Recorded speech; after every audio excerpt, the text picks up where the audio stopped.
Hi guys, welcome to chapter 17. I believe this is going to be our last chapter for the school year.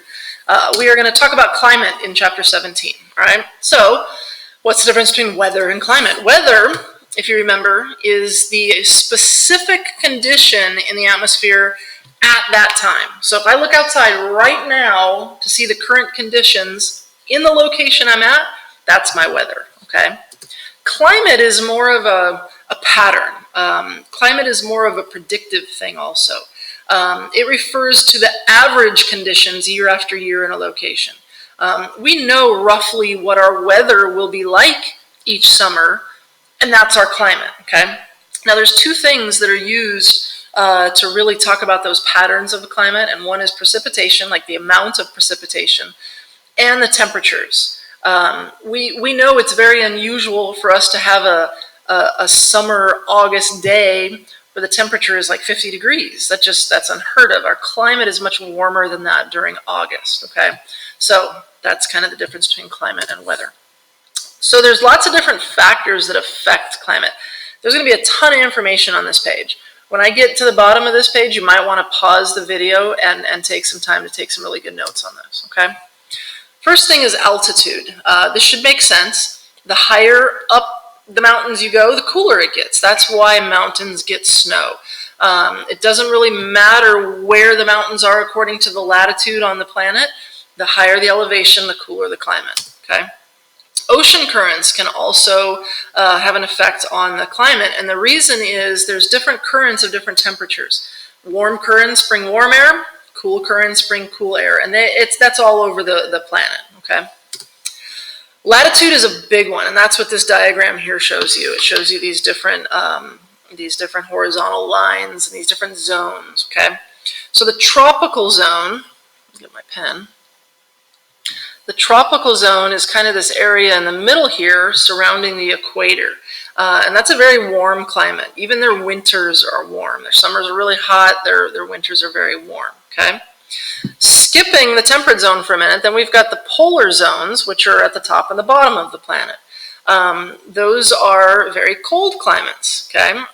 Very mild summers and very, very, very cold winters, okay?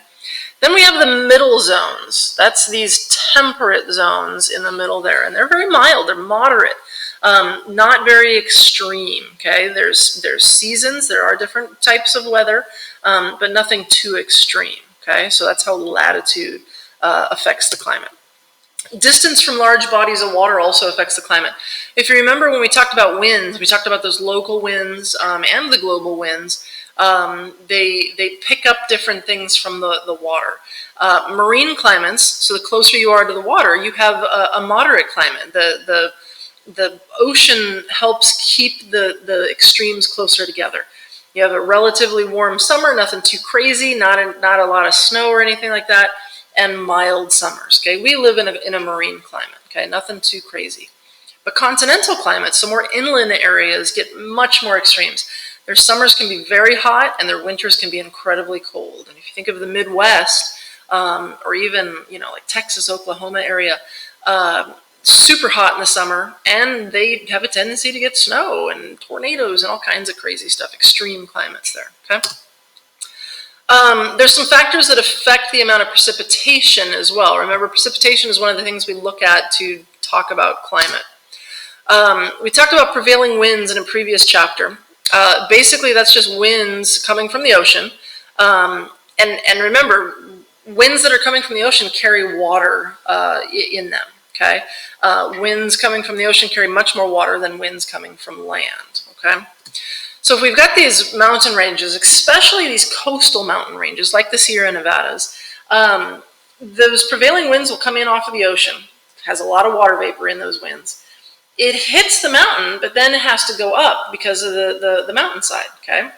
Well, as you go up the mountain, it gets cooler, right? So that water vapor is going to recondense into water and drop, and so there's going to be a lot of precipitation, okay? But we have two sides of the mountain. We have the side that faces that prevailing wind, and that's known as the windward side. It faces the wind. That's the side that gets all the precipitation. Well, then those clouds, that air loses that precipitation, and as it keeps moving onto the other side, the leeward side, that's known as the rain shadow. There's no more water in the clouds or in the air to give, and so it's a very dry side of the mountain. Okay? Now let's talk about seasons. All right. Seasons, first of all, are not caused by the planet being closer to the sun at certain times of the year. The Earth actually orbits around the sun in an elliptical pattern, slight oval, okay? But that's not what causes the seasons. We're actually closer to the sun during January than we are during the summer, okay? What causes the seasons is the Earth is tipped a little bit. It's actually tilted at a 23.5 degree angle. So, depending on where the Earth is in its orbit, one side will be facing the sun more directly than the other, okay? So during the winter in the northern hemisphere, so here's the winter on this side, you can see that it's I gotta do this opposite, there we go, no, yeah. It's kind of tipping away from the sun. So we get shorter days, and the sunlight is not as direct. The sun is actually lower in the sky, and so it doesn't heat us up quite as much, okay? And then the opposite is true for summer. So you can see the tip is this way for the winter. It's tilted away from the sun, but now this way, it's tilted towards the sun. That's for the northern hemisphere. It's totally opposite in the southern hemisphere. When we are having winter, Australia is having summer, and vice versa, okay? So you can see when it's summer for us, we're tilted towards it, but the southern hemisphere is tilted away, and so that's why it's an opposite thing. For the spring and fall, it's neither. They're both, the tip doesn't matter because it's this face that's facing the sun. It's the opposite face of this that's facing the sun. The tilt has nothing to do with it. And so that's why spring and fall are kind of in between winter and summer. There's not as drastic of an effect because of that tilt, okay? I think that's it. It is. All right. See you guys later.